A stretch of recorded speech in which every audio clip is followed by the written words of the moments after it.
What's up, dogs? What's up, Benny? How's What's it up, going, Cameron? Corey? How's it going? Hell yeah. Going so well. You biked here? I biked here a short 5 minutes from my apartment. Oh yeah, you listening like to right California up the street. Dreamin' on a loop. Oh yeah. Yeah. Do you play the music out loud or in the headphones? Yeah, I play it out loud usually because I want to make sure I can hear all the cars and other distractions well. That's Oh smart. yeah, same. Yeah. I don't do that, but it's smart to do that. You do both headphones in. Yeah, I keep my headphones in. I can usually hear stuff though. You might as well have an iPad strapped at that point. Yeah, I don't know. I'm I just think kidding. I don't know. Like cars are noisy. Like I still hear cars. True. I'm worried about like I guess quieter things like people or I don't know. I had a rat run in front of me and I had to like finagle my bike in a weird way. Yeah. Did you almost fall off or? I almost hit the rat. Wow. That wouldn't hurt. Shit. That would just they'd kill the rat. Yeah, I don't It'd know. Be fine. True. Yeah, not the slickest. I've seen some birds where I'm approaching one, and I think it's gonna move a lot quicker than it does. And then you also have to finagle around it, but that's kind of the runt of the pack, I'd imagine, in that case. Yeah, just let it Yeah. let it get taken out. Yeah, Do somebody's birds going have to. runts? That's a good question. Does the runt concept exist in the bird world? That's something to think about. I feel like they lay a lot of eggs, And so so now- they probably have to cut their losses. Yeah, for sure. I guess imagine being like the runt of there's like a million eggs laid in an anchovy thing and you're the runt. Like everyone's yeah. like There's exactly one with runt. one. Yeah, yeah. At that point, I feel like actually like in anchovy types or like frogs or something, there's like a percentage of runts.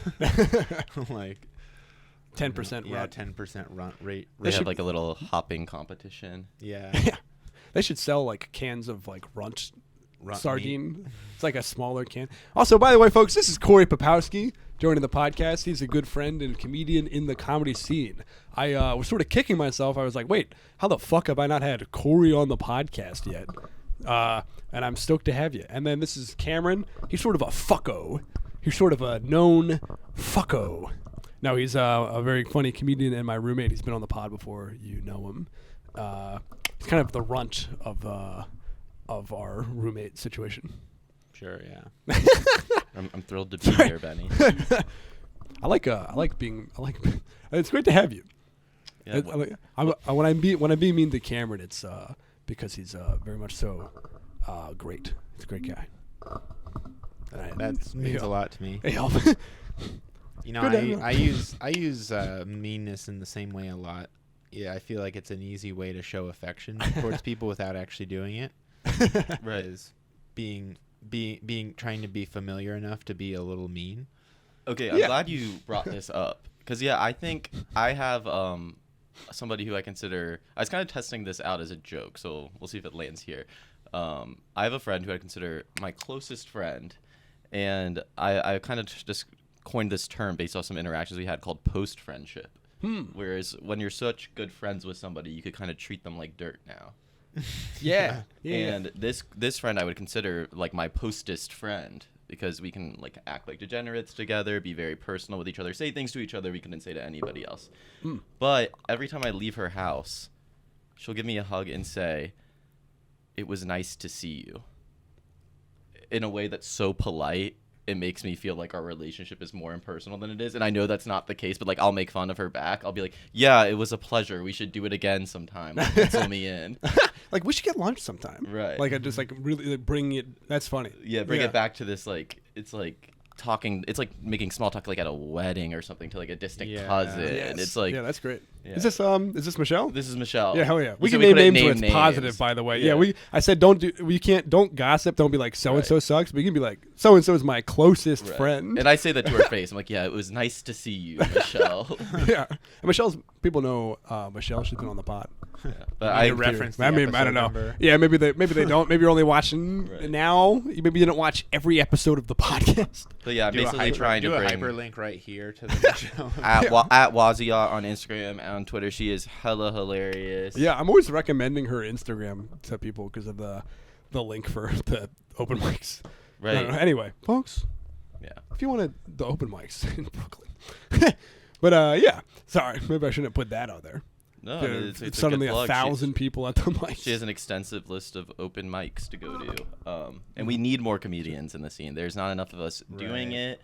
And everybody has a singular voice, but Well, I do want to jump back to the idea of close enough friends you can be mean. Right. I feel like sometimes there's absolutely a level to that. I feel like some friendships start that way of like somebody who's got a sort of like off-putting or like some people are sarcastic from the get-go in a certain way. I don't know, but which could be there's a off-putting. level. You mean like where It it's like, can oh, be. we're not there yet. Like, why are you like? Like I'm not when your Harry punching met bag yet. Sally.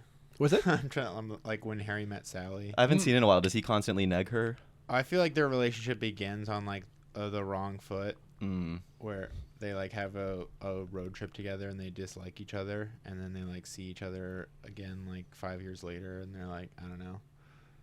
Yeah. But then they become very close friends, Hmm. and then eventually lovers. Oh wow! Spoilers. Spoilers. Yeah. What the fuck? But yeah, I mean, No. All But yeah, so that's yeah. kind of like Cameron's recipe for love is like neg, yeah, lose touch for neg. 5 Yeah, years, just like friendship. it's like the long game. The Cameron's game. Yeah. What would if you had to write the book? What would your rules be?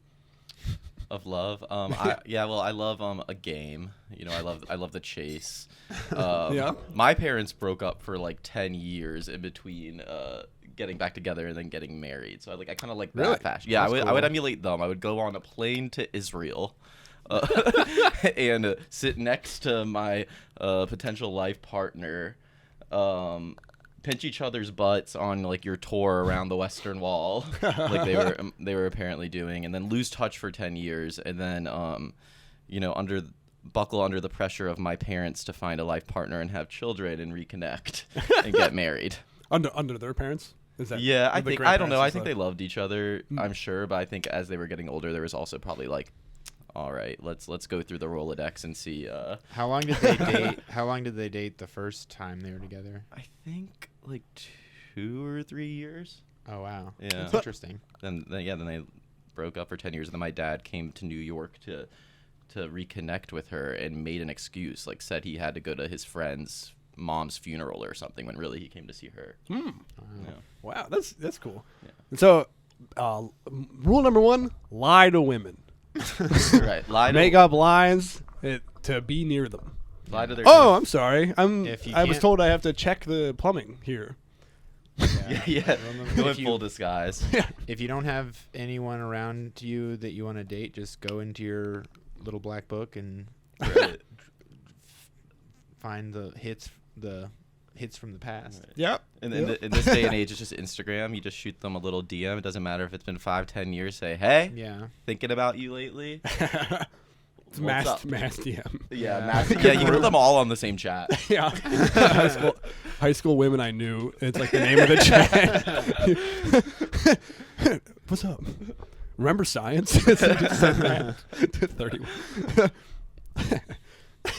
No, yeah, I don't know what my game in that case is. The chase is is something I'm trying to lose. I think that's boyish and childish to still be addicted to the chase. You know.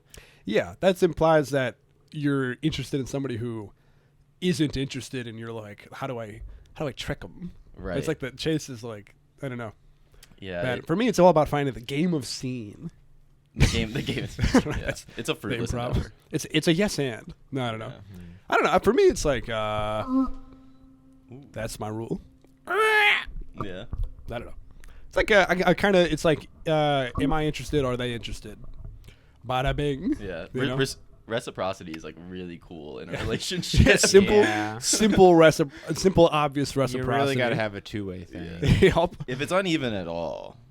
But like sometimes I'd be like, I hate when somebody puts me on a pedestal. It's so off-putting. But like all they could be like is like, I really like spending time with you, and I'd be like, he or she is putting me on a pedestal now, and Yeah. it's really imbalanced. It's like, oh wait, now I'm like maybe I should respond positively to somebody who's vocalizes liking to spend time with me. Yeah. Yeah.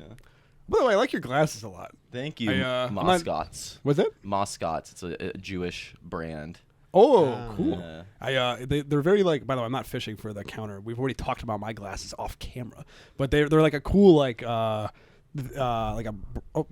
in between silver and brass kind of color. Right. But they're like a thick metal in a way. Yeah. It's kind of neat. They're kind of neat. Yeah, Go look I up. Put like your face near the camera.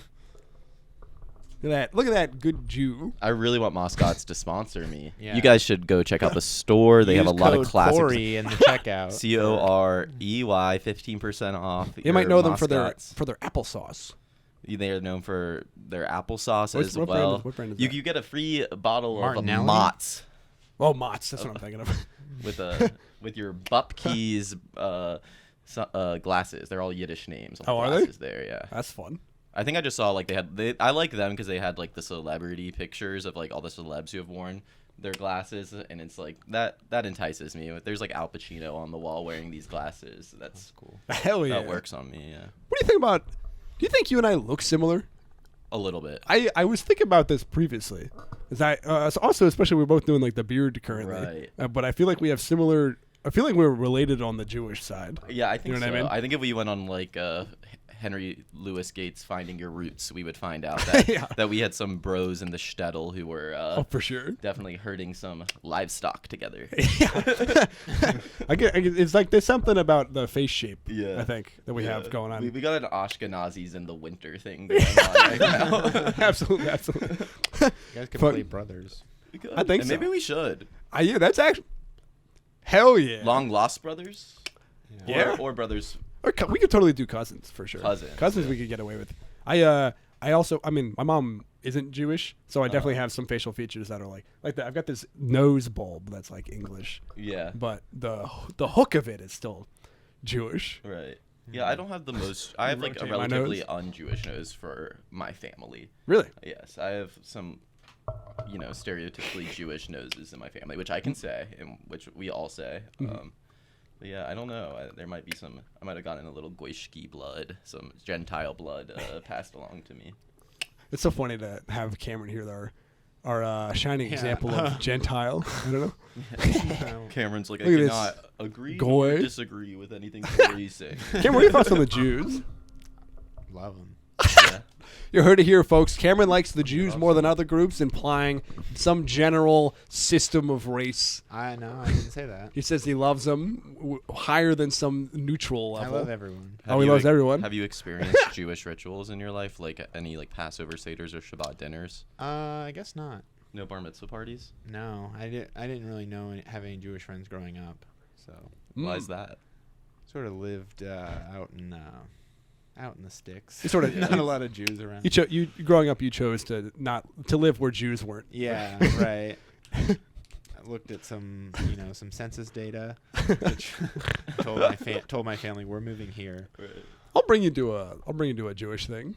Yeah, when your guys' kids have bat mitzvahs or bar mitzvahs, I'll come to those. I'll certainly invite you. Yeah, just invite me. I mean, that sounds so much fun to have all. Assuming all of my friends who I have today, let's say I have kids in 5 years, they'll be 13 in 18 years. It'd be so fun to have everybody there. Yeah. I think I would be very overbearing about like my kids' theme and music. And, Underwater theme. Yeah. Also, I loved Corey runs a show with our friend Charlie Sosnick called An Evening with Danny Love, and it's like a very Jewish themed. And I was excited to have Cameron dance the hora. that was a very like culturally Jewish thing Yeah, you it was did come to pretty my show. Yeah, that was true. That's Yeah. that's true. I mean, Yeah, it's a fun show. It's an evening with Donnie Love. It's a kind of Israeli Donnie? pronunciation. Yeah, Oh, okay. Donnie was the house performer at Sammy's Romanian Steakhouse, which was a Jewish restaurant and kind of just institution in the Lower East Side for many, many years. A divey basement space with food that was okay, kind of like chopped liver and Shabbat style chickens, vodka and frozen blocks of ice, but mainly Donnie, kind of, this funny, charming, curmudgeon-y singer who sings beautifully, sings like Louis Armstrong and Sinatra gorgeously, and then also makes like kind of like self-deprecating Jewish wisecracks at the audience and gets everybody in this bar mitzvah style atmosphere partying and doing the whore together. Yeah, we got him. This is to the viewers. I know you guys know this. And to remind our viewers, you're listening to Benny's podcast. That's right. Is this like NPR where I have to remind them what they're No, listening? no. You're listening to Benny's podcast. If you're just hopping in now, you're listening to Benny's podcast. But yeah, I got him after Sammy's closed to do a show at Edith's Eatery and Grocery, which is a great Jewish restaurant in Williamsburg, and Yeah, it's really okay. been a big hit. Yup. It's been so much fun. Yeah, no, yeah. I guess the point being, I feel like that was the most exposure to Judaism or like the Jewish like rituals and stuff that Cameron's had, and I was really excited for it. Like you were like you were like walking to the hallway or something. I was like, Cameron, come here, you have to dance the horror.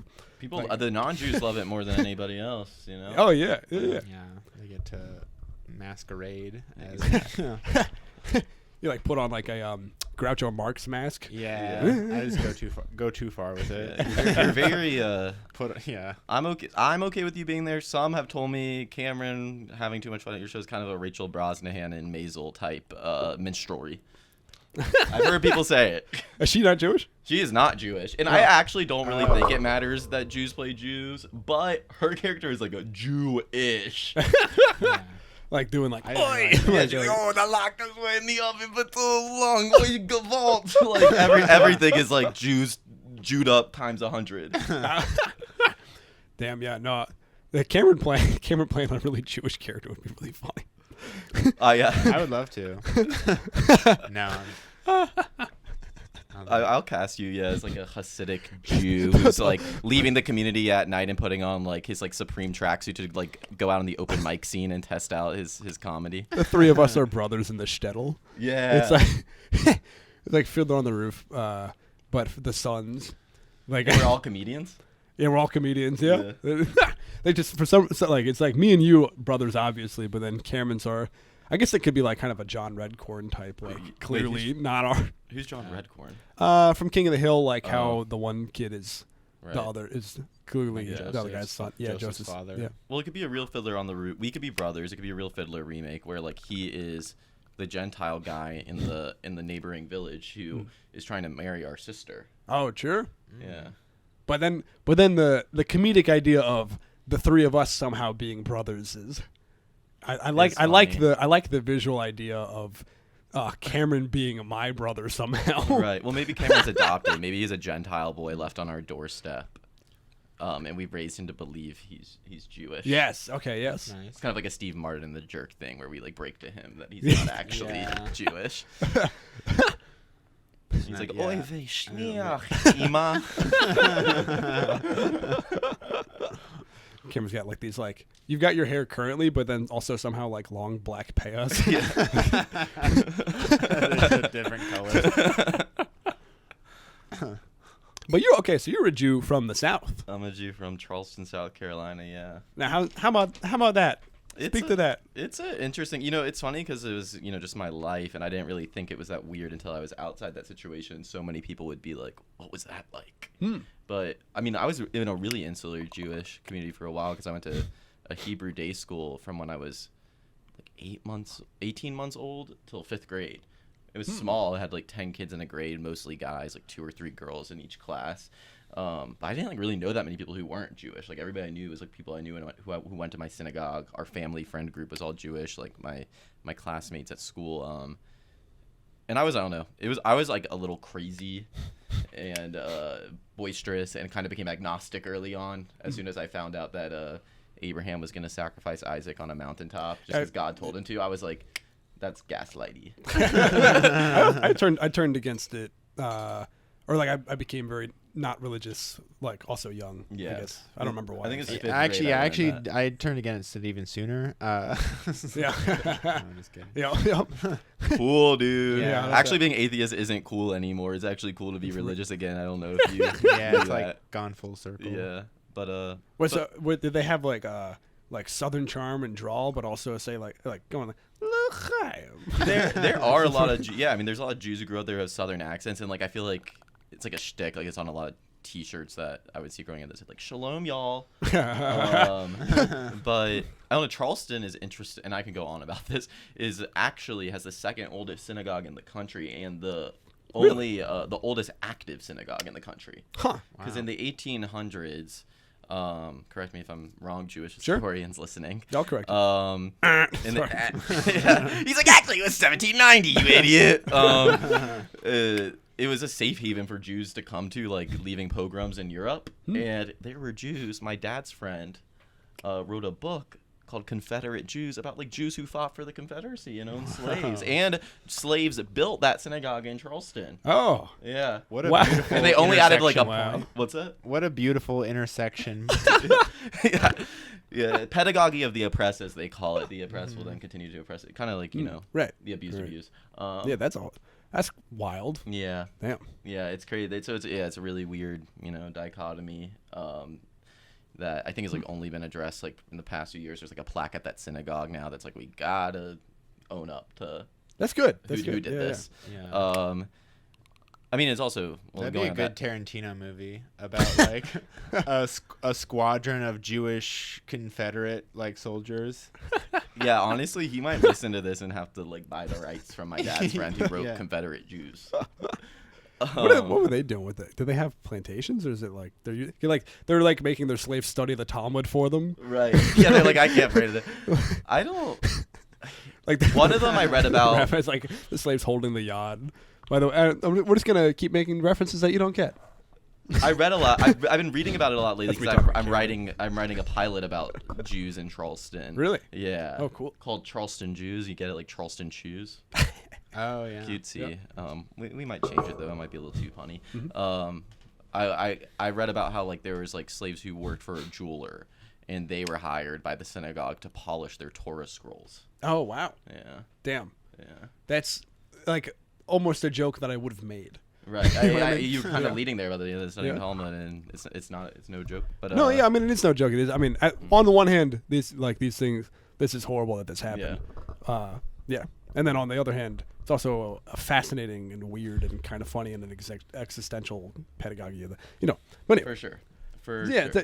yeah. It's that weird Jewish, modern day Jewish kind of like being in the intersection of being like, sure, we are an oppressed people, but like there's like a lot of us who have like a like every man for himself mentality, because like everybody's like so concerned about like post-Holocaust, I guess, being like, Right. all right, like we've been put through the gutter, so like if other people have to be put through the gutter, like i.e. Israel, in order for us to like, you know, feel safe, that's fine. I'm not saying I believe Right. it. I'm like Right. that seems to be like the modern dichotomy. Then you have like young Jews like me who are like, you know, don't get in fights with their parents. I don't really get in fights with my parents about it because they're respectful of my views and whatever. But I don't know what I'm trying to say anymore. No, I know what you mean. Besides, Jews are that's always a in a point of weird place contention. of being an oppressor, and then also because they were oppressed. And I'm not saying that excuses it, but it's like, I don't know. Yeah, no, for sure. I mean, Why am I getting political? No, I wanted to be funny. No, I totally agree. Well, I think these things are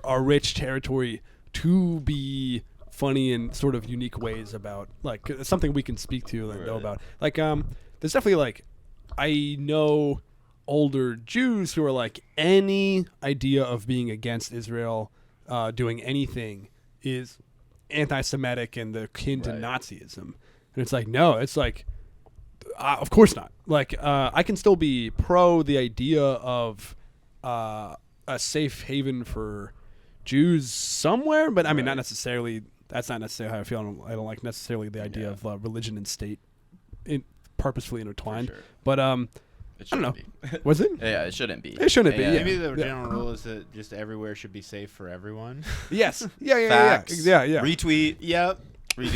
Quote tweet. Facts. Yeah, I can like Right. yeah, like if you want to use that as your like the like clip that to advertise this Yeah. episode, that's like fine, Benny. I don't know. I just like wanted to like I think it's like we should probably get that message out there Right. that safe spaces should be everywhere and for everyone, all inclusive. Yeah, so Yeah. that's just my whole shtick though. Sure. Yeah. Yeah. My whole shtick is that Jews it should be Jewish everywhere. Yeah. I'm for sure. the 185 state solution where every state is Israel all Right. across the globe. Right. No, but I mean, it's I guess like there's it's hard, but also clearly they're doing wrong things by oppressing the Palestinians in a variety of different ways and killing them, etc. I don't know. And you would think there would be some like, I don't know, some self-reflection about history, right? and not doing unto others what has been done unto you. Not to make like direct equivalencies.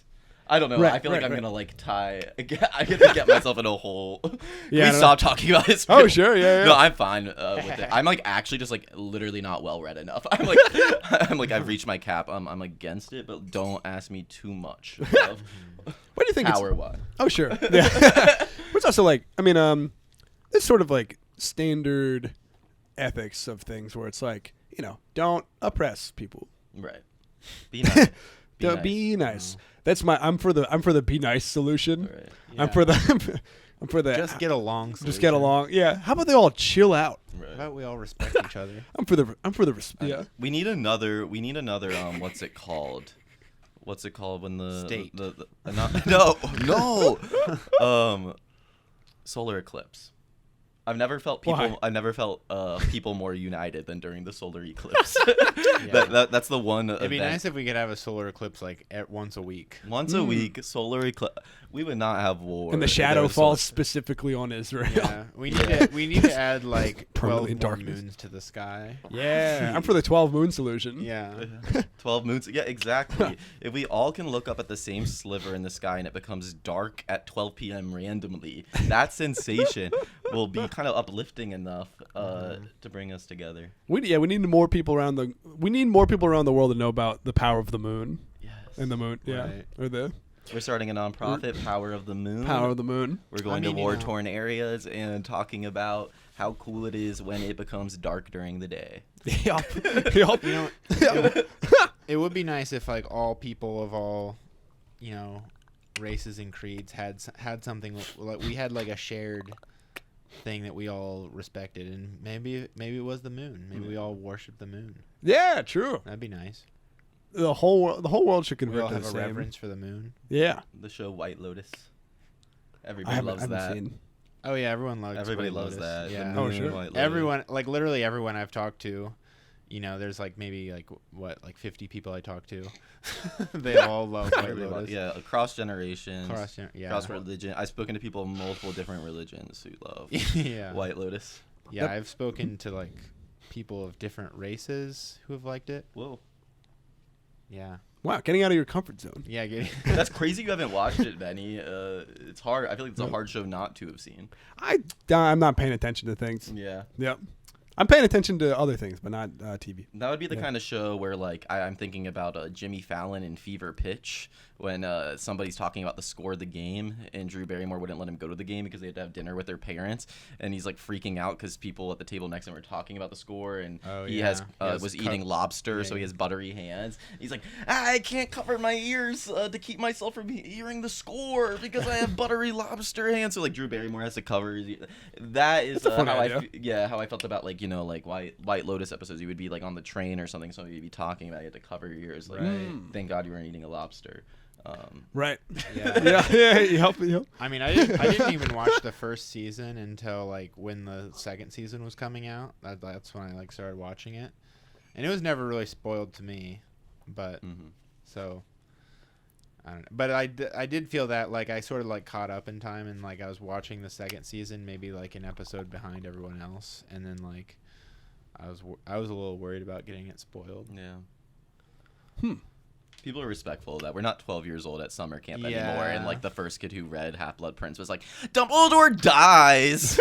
Should have read it quicker. You need to put like a trigger warning at the beginning of this pod being like, there will be Harry Half-Blood Potter Prince spoilers. Maybe I'll actually do that.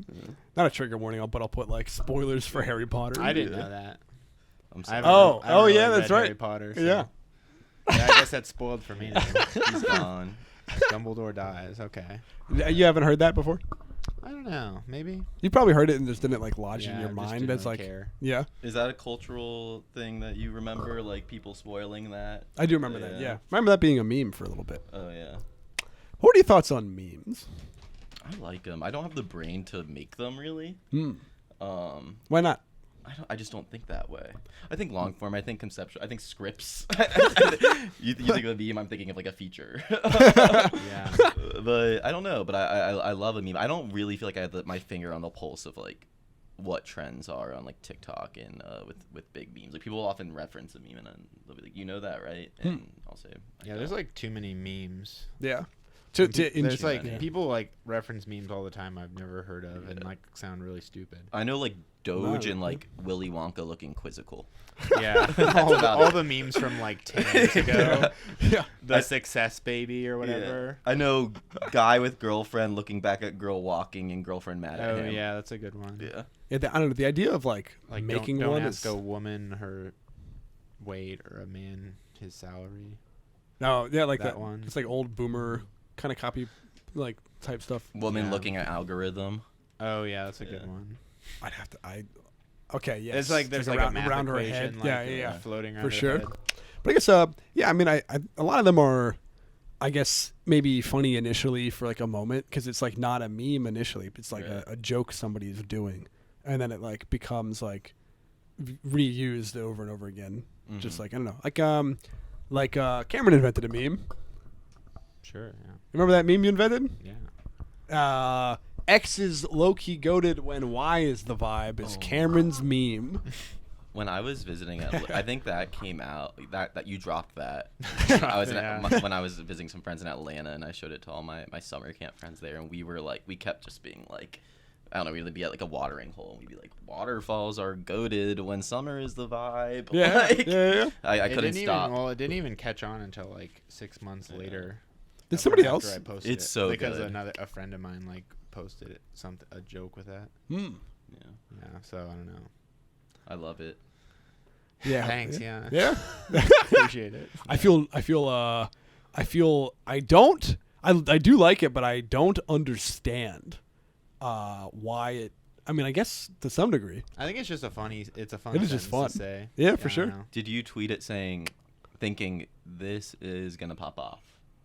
No, I don't even remember tweeting it honestly. Whoa, your brain. Yeah. If I could I get- actually remember you tweeting it because I remember Oh yeah. you said it out loud. Like Oh, you, yeah, I guess yeah, I like vaguely remember that. yeah. We were here as we do, Mhm. and you said that out loud. And I said, no, I said it out loud, and then you tweeted it. No, I'm just kidding. I'm kidding. No, you said it. You said it out loud, and you were like, I'm gonna tweet that. I don't know if you said that quite like that, but something. Yeah. Like, you're like, oh, that's funny. I'm gonna write Yeah, that this down. is like the dramatic I'm gonna change. reenactment. You know what? I'm gonna change culture real quick. Yeah, I think I'm gonna tweet that. Yeah. Have you had anything that has impacted the zeitgeist It's impacted. yet? I don't think so. Oh, sure, I don't know. probably, but in subtle I feel ways like that we that's don't know. for the people to decide. Hmm. Yeah. General positivity and fun lovingness. Honestly, spreading that that goes to a everyone I meet. That goes a long fucking way. Yeah. Yeah. I think people enjoy that attitude that I tend to have. I loved your sketch of you dancing on the subway to Terry Gross's "Fresh Air." Oh yeah. that was really Thank funny. you. Yeah, I'm proud of that. You see Didn't like NPR even like retweet that or something? I did get Radio Lab shared it on their Instagram, which is cool. It's cool. It's something that is kind of upper tier journalism. Yeah. could steep to our levels for something like that. And also they sent it in an internal newsletter to the NPR New York employees, saying to check it out. You must watch this. Yeah. Yeah. If you come to work on Monday without having watched this, you will be fired. Exactly. XOXO Ira. So you probably impacted NPR's work culture temporarily, if not Yeah. permanently, and in some small way. They probably shifted all their for like a boat. week. They probably all walked with a little extra pep in their step, Right. knowing that like their work is like being heard by cool young guys like yourself. I hope Yeah. so. Yeah, you know, they're reporting such serious, sometimes wrenching stories every day. I'm glad I Right. could just bring them a little levity. Yeah. To me, like breakdancing on the subway to like Fresh Air and the Daily, which is not NPR, but it was mostly NPR. Michael Barbaro did not share it though, and I won't forget that. I don't know who that is, He's but He's the Daily guy. the Daily host. I don't know what the Daily is. That's like a New York Times Times. podcast. I thought that was a New York Times. Yeah, thing. it's New York Times. Oh, okay. But yeah, I that was an idea I had for a long time, and it really like I'd been sitting on it for like 2 years. And Really? I made it, and I was like, wow, I need to really like trust the power of my ideas because people really responded to that one. And I have a lot of fun now making these comedy videos that are kind of like semi-docs where I have like a little bit of a narrative, but then I go out and film, and like the characters I meet influence what the narrative becomes. Like you had real interactions in that video with real people, and so it changed the course of the idea. Yeah, for sure. Like with that, when I like met some teens who like kind of were like just giddy to be on camera because they were like, we don't know who this guy is. Maybe he's big on TikTok or something. Let's be in his video. And I was like, do you guys like fresh air? And they were like, we love fresh air, and high-fived me. But like, I think they thought about the concept of air being fresh, not Terry Gross's radio show. Right. And then later I saw them, and they kind of like waved at me on the subway. So it made this narrative of like these friends I made through sharing the power of public radio. Yeah, it's just a good bit, good bit overall. Yeah, I feel like make more like that. Well, I think that'll be, if you have a career, as we have careers, the sorts of things that these like small sketches and stuff are sort of the stuff that people get to find when they do a deep dive. Exactly. You know what I mean? It's like the equivalent. Like I remember when Nathan For You first came That's out. That's what I was thinking about. Thin Watermelon, that kind of shit? I don't remember that one. Okay, but like sorry, 22 minutes. Which one do you say? I was gonna say there's just a video of him like that looks like it's shot on like a flip phone in a hotel room where he's like moaning while filming 30 Rock off the hotel TV. I want that to be that for me. No, that's exactly what I'm saying. He's got another one. He's got a really thin watermelon that's just like kind of flapping in the wind. Like that's the whole thing. That's and so good. But it's like from 12 years ago on YouTube. Yeah. And it's like, funny. Right. That is the goal. Yeah, that'd be so cool. Yeah. So, I mean, some of them, I guess, like having things be funny on their own, maybe they'll snowball something. But if it doesn't snowball, people can go back and go, before Benny died, Cameron did a sketch with him called Number Scrabble. Exactly. I love Number Scrabble. It's so good. Yeah. Check out Number Scrabble if you haven't seen it. They've seen Number Scrabble. They've seen it. I'm sorry. Maybe, I don't know. Well, then check out my video. Check out. Yep. On my Instagram, Corey the Entertainer. Like and subscribe. Corey the Entertainer. That is really funny. Your new video is also really funny. The Strava one. Oh yeah, the running around. Yeah, I kind of consider it a spiritual sequel to the. Yeah, NPR it was. game. It did feel like that. Yeah, it's Yeah, I'm now doing the thing on this podcast that everybody loves, where a video is described to you. It's like Steven Yeun and Nope describing that SNL sketch. But yeah, I made a new video you should check out too about a guy who apologizes to his girlfriend using Strava art. Yeah, we won't say anything further. You just go watch it. Just go watch it. No spoilers. Are you trying to do like you said you're working on this pilot thing? Are you trying to be a writer? What are your goals? I want to write and perform, but I do want to write. I do really want to work in a writer's room. I think it would be really cool to go to a job where I get to spitball ideas off other smart, funny people. Yeah, no, me being earnest and shrinking inside of my. And because I do enjoy writing, and I love movies and TV, and I would like to make a fully formed series with a bunch of other people because I like writing, but it's also lonely. So working in a writer's room sounds so much fun to me.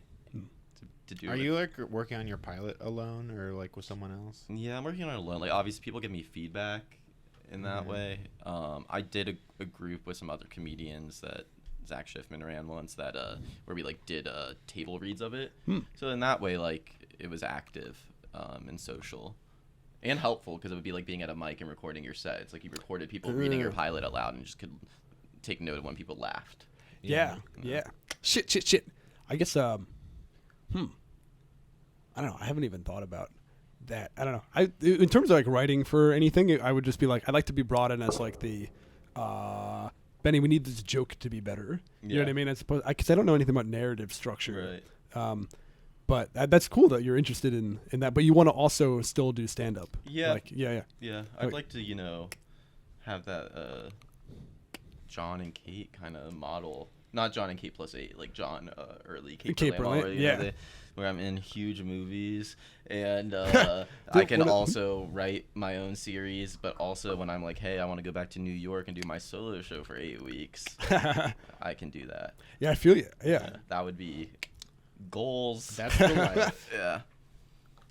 For like Joe Perry, I don't know, anybody who has their own TV show and is also still performing.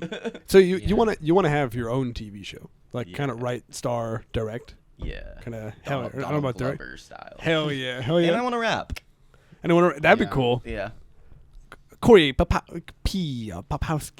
I'm like, stop me before I freestyle. Do not. I'm Corey Popowski, and I'm here to say. I had so much fun being on Benny's podcast today. I'm gonna stop while I'm ahead. I can't weigh in. I'm not good at that. Shit. Did you guys ever freestyle much growing up? In my college improv group, we would like do like freestyle warm ups. I wasn't very good at it. Yeah, it's a similar thing, but not. Did you do improv? I didn't do improv. I never got into my high school improv troupe, which is crazy that you had to get into it. It should have been something that, as a child, everybody got the opportunity to do. What about I think they should. I think they should gatekeep it. You think they should? You don't want any kid doing improv. So true. They can't all be trusted. But not in college either. No, I didn't do comedy at all in college. Really? I only did stand up when I moved to New York. I went to an open mic for the first time in 2018. What made you do that? Because I had wanted to. I think in college I was like off put by it because I had friends who did it, and I didn't go in being like I want to do comedy. I went in being like I want to be a filmmaker. I'm like a film major and I want to make cinema. Then since I was enticed by it by my friends who were doing it, but then it felt very much like, well, that's their thing, not my thing, so I can't do that. Slash like kind of like the nature of like whenever I was with them and all their other comedy friends, it felt like which it can be in our comedy scene sometimes still, but it felt just like this insufferable thing where everybody's just like doing bits off one another all the time. I think we're better at it now, like obviously, and I'll engage the bit sometimes, but sometimes I'm like, can't we just talk about not the weather, but like Israel and Palestine? You're like, everybody's being extremely funny around, and you're like, guys, we have to talk about. But it was that to the extreme in college. I was I was like, I cannot handle the riff fest. And where was that? Was that Emerson College? Oh wait, so do you know a lot of the Emerson people? Or like in the comedy scene currently, or did you not know them in school? Like Neil and Alex, Forrest and Patrick and Caleb. Were they I didn't younger? know in college at all. Were they the same age or younger or older? They were a couple years below me. I think I'm 2 years ahead of them. Okay, yeah. I know they're a little young. Yeah, we didn't know each other there, but we're friends now. Shit, fuck. Yeah. Y'all young as hell. Yeah. Fucking I mean, I've got one friend from Drexel who's just moved up here doing comedy. Shout out Shane O'Connor. But before that, didn't have that. But I was wondering if maybe the friends you knew in college who were doing comedy kept doing it. Yeah. In Boston, I guess? Or? Not all of them, but some of them don't do comedy now. And now I do comedy. The tables have turned. Oh. But some of them they don't have do bits anymore. doing comedy. They're not funny anymore. Yeah, they're still in this like perpetual cycle, standing outside of the Boston Common, doing a bit that hasn't ended since 2016. They're starving, cold. They're they're doing like improv busking. Yeah. So you wanted to do it, but you didn't because of kind of like the weird social dynamic of like those people. I think I felt some imposter syndrome too. Kind of like it's just like since I like maybe like didn't come into college with the idea of wanting to do that, and maybe came to that idea by like junior or senior year, I was like, this doesn't feel like my thing. I auditioned for one sketch group on a whim, didn't get in, and was like, all right, I tried. I didn't like, and there was like 10 sketch groups I could have, I guess, auditioned for, but yeah. But yeah, then I came to New York, and I was a theater major in middle and high school because I went to this performing arts school where you had to choose a major. So I did theater every day. So I like really missed performing. Oh, and had a lot of I can see that bits in my head. But like you have some very theatrical bits, like the one of like you on the floor wrestling this imaginary like brother, right? Wrestling my miscarried brother. Yes, who would have the guy who would have been my older brother and given me a sexual awakening had he been born and wrestled me. Yes, and what a theatrical bit. And you're like you really get into it, and you're like really you're like yelling, and you're like you know what I mean, like you're on the doing both characters on the ground, you're doing both characters back and forth. It's like. That's my you're favorite like sweating bit to do. By the end of it. Yeah. I like doing those theatrical bits more than anything else. I get more out of doing that than I do like observational humor. That's the first thing I saw you do, by the way. Well, I'm glad. I feel like that's a good tone because that's my favorite bit to do. I wish I need to do it again. I take it back. That's the first bit I saw you do on maybe a show, but the first time I saw you was you running Honey Baby on that rooftop. Yeah. And you did a bit about comedy. Red Hot Chili Peppers. I did? I forget what it was because then I talked to you afterwards about it. And that's how we first talked. Whoa, I can't even remember a bit. I can't even imagine me ever joking about Red Hot Chili Peppers because I can take that shit very seriously. No, yeah, well, it was like an offhanded riff because you were hosting. Yeah. And, yeah. So funny. I wish I could remember. I sang "By the Way" by Red Hot Chili Peppers doing karaoke the other night for my birthday. Cameron was there. You got the date wrong. I did. But I literally, no I was like, I literally asked Cameron. I was like, "Yo, Cameron, you going to this later?" He's like, "That was last night." I was like, "Fuck." Singing Red Hot Chili Peppers karaoke is like one of the most cathartic things I can do for myself. Yeah. I need to find some new karaoke songs. Yeah. What is your go-to?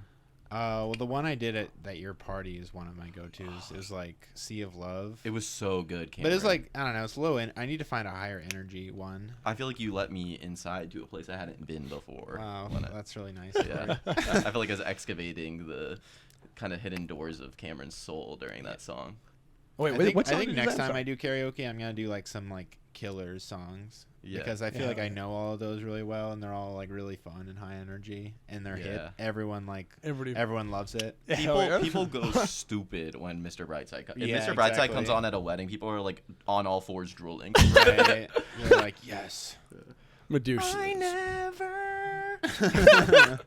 I guess I don't know. I have a hard time picking a song for. I guess I would do like some sort of. I'd probably do something that would kill the vibe for a lot of people, which is like. But I don't want to do that. Right. But I also would have a hard. I'd have a hard time either knowing the words or getting emotionally invested in like a straight down the middle song. Yeah. Like I would probably do like "Let the Bodies Hit the Floor" or something. You know what I mean? How's That that go? would get everyone excited. Let the bodies hit the floor. Let the bodies hit the floor. Okay, yes, I know that. Let the bodies hit the floor. No, I think you doing that wouldn't bring the vibe down. I think coming from you, it would be. Actually, what I used to do is I would put on. My friends had like this karaoke party they would do in Philly. They just do a karaoke night sometimes at their house with like a screen and I would put on Jerry Seinfeld's stand up and turn the captions on, and then I would just like try to read it, and I'd be like, I would just do his voice. Wait, that's so funny. So okay, one time people didn't like it wasn't clear or like the screen was showing something else. Yeah. It was like showing like a train, like going through like the Swiss Alps or something, and I was just doing Jerry Seinfeld's like bit, and people who didn't know me thought I was just doing weird stand up, Right. like and like it wasn't like being well received, and then like I was like, people didn't. I don't. It was like I don't know. It was like a weird thing where they thought I was. I don't know. Doing material of his from Seinfeld. I was doing his like stand up special stuff, like Okay. like I did the cabbies with BO bit, and I think some people thought I was like being like offensive, and I'm like, I am reading. Funny how he Yeah. can say it, and it's okay. Yeah. As if Yeah. if you have power, if you dated a 17-year-old when you were 30 years old, it's somehow okay to Different, say. yeah. 38. Seinfeld, you're not safe here. Yeah. Yeah. He's a billionaire. Yeah. You let him make fun of Seinfeld. He's a billionaire. Yeah, he's got Not that. yet, He's got actually. that B movie money. Yeah. He gambled away all his Seinfeld money, but he still has tons of money from B movie and from his like Pop-Tarts movie. Wait, damn. Can we cut that part? I don't want to ruin my relationship with Seinfeld. In case you're gonna- an opportunity presents itself, because yeah, I might do away with my morals for that kind of leg up. Sure, yeah. Sounds good. Seinfeld, if you're listening, much respect. I'll do- Let's I'll do- collab. We didn't mean any of that. I'll do a I quick didn't tones mean and that, bars. man. Yeah. Yeah, no, karaoke can be really, really cathartic. I think of songs often as I'm listening to them as this could be a karaoke song. Like, I really want to sing California Dreamin' while it's still a little bit cold out. just to have it. You know, I think of that more as a autumn winter song. Exactly, that's what I'm saying. Yeah, Yeah. because I don't know. why I would feel I like- be I feel dreaming like- for it if it's 80 degrees out? Right. But I mean, I don't know. I mean, today I was like, I took a morning walk, and I was just like, the thought ringing through my head was, spring has sprung. You know. Yeah. I think you might. There's blossoming trees now. I miss my window. I think you've missed your window. Yeah. You know, The song- leaves aren't brown anymore, my friend. Yeah, you're so I feel like okay. When I was younger, I thought it was like a deeper message. Like it was like a California Dreamin', and also like compared to like Californication from like Red Hot Chili Peppers, where they're like really talking about these like movements in the culture and zeitgeist. Right. I really listened to California Dreamin' recently, And I'm like, oh, it's just the fact that it's cold here and they remember when it was hot and nice in LA. It's kind of That's like, it. That's the whole concept. I think the concept also upon just re-listening is kind of like if you have somebody you love where you're at, even if the environment is cold, you're going to feel pretty warm. Because he's like, yeah, I could be in California surfing right now, but I'm in love in New York. Is that it? I think he mentions. I don't remember that part. I don't feel like there's no illusions. I could be surfing, but I'm in love in New York. I could be surfing in California. There should be karaoke. But I'm in love in Bedford-Stuyvesant. Karaoke, not for the song's lyrics, but for like the intended song's message. Right. He does whatever. He does mention, saying he has a girl in New York. One of the guys in the song. Yeah, but that doesn't. It's not. Maybe I'm projecting my own I guess, onto it. but it's like, okay, I see that. Or it's like as much. I feel like it's not like, oh, but it's okay because I'm with a girl, as much as like, fuck, I still do miss the California sun. I guess I was surprised at how literal it seemed about the California sun. Right. Yeah. Here's some facts about me. I like the weather and climate in California, but I like my social relations in New York. That's basically yeah. And you can't get same social relations in California. Yeah. If only all my New York friends lived in California, boy, would that be the tops. If you want to make a beautiful song, pedantic, come here to Benny's Pod. we'll suck the life. We'll spark notes the shit out of some classic rock. Yeah. Yeah, just funny that I also watched like a video of them singing it. It's just funny to have them all just be like, just like standing there, like going like this, and it's like it's just really like just corny kind of like yodel singing kind of stuff. I don't know. It definitely, when I first heard the song, it struck me as a lot cooler. Yeah, it's still a good song. I still like it, but I just it just also seems kind of silly in a fun way. Yeah, I don't know. It is. It's a little corny. A lot of the music at the time then kind of was, but sounds pretty. That's right. That's right. No lies detected. No lies. Yep. I've kind of got you. I feel like I've got you a little lower on the chair because I've been sitting in it, but it's okay. I know where I stand. I like. He adjusted the chair ahead of time so that you'd feel like a lesser man. Joke's on you, it didn't work. They do that on late night. Oh, really? The hosts like desks and everything, they're always like actually genuinely elevated to put them like physically higher. Like it's like there's like these optical illusions they do. Fallon is somehow like always taller than LeBron. Is that true? I don't know. So I'm wondering, like, even in like when the difference is that stark, it works. I wonder. Yeah, I mean, if you take there's like totally like these stages in the way the seats are. Yeah. Like being behind the desk gives you this like authority. Right. It's all the psychological tricks. It's like it's like the never-ending stairs behind the desk. Yeah. Yeah, Fallon has like an MC Escher style staircase behind his desk. That'd be cool if they made this is, I guess, kind of a diversion. I guess every conversation we've had has been some sort of diversion. Yeah, it's been there's no coherent theme. Why isn't there like an MC Escher-esque theme park? Ooh. Cool. Right? I guess the Nest at Hudson Yards was kind of like that. True. But that seems like something else adults who have outgrown Disney, even though some haven't, could really get off on. You know, there was like a what's his name? Like a Borges like theme park. He's like a Argentinian writer, but he just has like a lot of like fables and stuff about like weird like places with like impossible like a never-ending library and that kind of stuff. Ooh. Yeah, that would be cool. I feel like he has a lot of material that like lend itself well to that. Right, or just like the Severance style office building. Oh, I haven't seen Severance. It's also like never-ending liminal spaces. I think would be really satisfying for. There's It'd a place good, called like, Instagram like museum. Right. Yeah, like the museum of ice cream that you see like 1,000 people lined up on. Right. What's the place?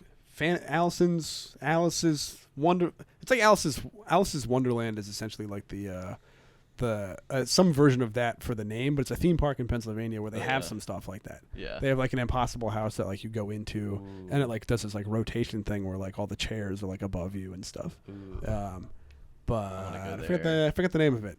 Wonderland? It's always shocked me there's not a real-life Willy Wonka's factory. I'm dying to go to a place where I can pick up the grass from the ground. And eat it. And yeah, the dirt is chocolate and the grass is like sour straws. Yeah, hell yeah. I don't know why that doesn't exist. You can make it. Yeah, I've thought it's about it. like I've just thought money. about it. I'm like, all right, we can't really walk on it, but it's okay. They give us little baggies to put over our feet. Yeah, they have to Gloves, sterilize you first. completely sterilized, kind of like in a hazmat suit of sorts, but something playful, maybe some like tie dye, polka dots. I can see that. Yeah, a chocolate river. Come on. Yeah. To be on a chocolate river and you have like a little cup with a handle. You can, Wow. a mug, some would call it. And, Yeah, no, they should do that. right. Yeah. I just can't believe they had. Somebody's had to have thought of the logistics. Yeah, you got a creepy old man who greets you outside and is like, "I'll pay you $10,000 for Wonka's recipe." And you see like which kids have business acumen and which ones have a pure soul. Shit, it's got to just be like a bit. I don't know. A bit good business. That is good business acumen. I would have given it to Slugworth. Yeah, I don't know. I know, like Okay, Charlie. oh yeah, sure. Here's 10,000. What's Sure. he thinking? Charlie with his grandparents sharing a twin bed and his mom working at the laundry. My ass is like, nah, I'm not gonna sell out Mr. Wonka. I mean, imagine if you like had, if you had like Willy Wonka's like creative genius, but also like the know-how to run a business efficiently. Your factory didn't look like a playland. Like, in other words, like they just had like an assembly line like a normal factory. You could like it could be a global enterprise. Yeah, exactly. It could be a lot more efficient if you didn't have like if it wasn't fun. children turning up into blueberries on the reg. Come with me, and you'll see a series of factory lines. Yeah. Like, These people are paid $15 an hour. Don't like- you worry. yeah, it's like Oompa Loompas wearing like hairnets and like sterile gloves and just like Oompa Loompas with health insurance. Yeah, clocking out. They're all union. Yeah. My Oompa Loompas have a 401k. And dental and mental health. They got dental's important Yeah. because they're tested and they're eating food all day. Yeah, they Yeah, do. all That, that well, that's sugar. sweet too. Yeah. They're eating Nerds ropes for breakfast, lunch, and dinner. Nerds rope slaps. I Yeah. haven't had one in a while, but that's some of the best It's shit. crazy. Also, we're almost at an hour for this first half, and then we'll switch to the Patreon half. So this is the live ep. Do you have any plugs for the people? Do I have any plugs? Check out the videos we talked about on my Instagram. The one of me running and doing Strava art. Really, really funny stuff that people are saying. Same with the one of me breakdancing to NPR on the subway. Really classic. Watch it now, not 20 years from now after I've already like made my magnum opus. You get ahead of the curve. Yep. What other plugs? I don't have an evening with Donnie Love, which I co-host with Charlie Sosnick. Will be back sometime this spring. Donnie's on sabbatical, and follow Corey on Twitter and Instagram. Instagram Corey the Entertainer. Twitter Corey. Twitter Corey _ Popowski. TikTok bisexual the cable guy. Also, yeah, I'm gonna do another. I guess sometime I'll have some shows Are you coming on up this Mastodon? spring. What's that? Are you on Mastodon? What is that? It's just like another like up and coming social. Yeah, I'm on that. I'm on that. What is the deal with that? I don't know. I tried to set one up and there's just like you have to like have your own server or something or like find a server. I didn't really understand it, so I just like gave up instantly. I made a Hive profile, and then Yeah, it I was made a so Hive fucking profile. janky, and I I was don't like, know all what it right, is listen. either. I'm feeling such a boomer. I mean, no, it's not like Don't you're make not one. out of the loop. It's like Hive is out of the loop. Okay, You know what I got mean? you. Yeah. This is Yeah. like Yeah, I got a Foursquare. I'm still There's checking just like into people every when restaurant I like go to. when like Elon first took over Twitter, everyone thought it was like gonna end, and like so a lot of people made Hive profiles, myself included. It's just the same thing as Twitter. It's Pretty like much. Twitter, but like much worse. Got it. And there's no one on it. yeah. It's like yeah. I guess I should go if I just started saying stuff on Hive. I could Yeah, you could Yeah. become a Get it Hive going. influencer, become like a Hive mind. become the biggest person on Hive. Yeah, it's probably pretty easy. We're probably already. If you have one follower on Hive, I have you're like I have like halfway there. 31 Hive followers, I think. Really? So yeah, I'm a, You're like you're a Hive not to influencer. brag. I'm doing pretty good. I deleted Be Real. You don't have to follow me there. I never had one. It was nice, Seemed but fun, but- it was just one more thing, and I needed to. The fun for me was when it would happen to other people and I would be in theirs. Right. Yeah. So I never It could be No. you could be like a cameo, like because you don't really exist in the Be Real world, and it's like, oh yeah, I know that guy from other stuff. I haven't seen him on a Be Real before. It felt like a fake thing. I liked it for when you were like outdoor dining. And I liked it for when I was doing cool stuff. Yeah. Exactly. But I don't know because there you'd have other tables of people who all you're all on your phones together. Oh, Right. really? Like everybody at the Oh, same yeah. time would like We get the be like, notification. and oh, that's interesting. yeah. I do remember like in a party or a mic. I it's liked like it when I was everybody does when that. I was just at home masturbating. I was a purist about it too. I'd be mad like if people would like wait till they're actually doing something cool. Like that's what if I'm looking at a confidential email, you're gonna be looking at that too. If the Be Real went off, then. Damn, maybe I should have been on Be Real. Also, would you like to take a break or would you like to just keep chucking right along? I'm up to you. I'm fine to keep chucking. My bladder is good. Cool. Cameron, how you feeling? Yeah, I don't know. I might take a break. Cool. All right, we're gonna take a break, We're folks. gonna take a break. Which means nothing to you, but anyway, that's the end of the episode. Thanks for coming. Part 2's on Patreon. It's only $4 a month. That's the equivalent of buying some sort of object. Bye.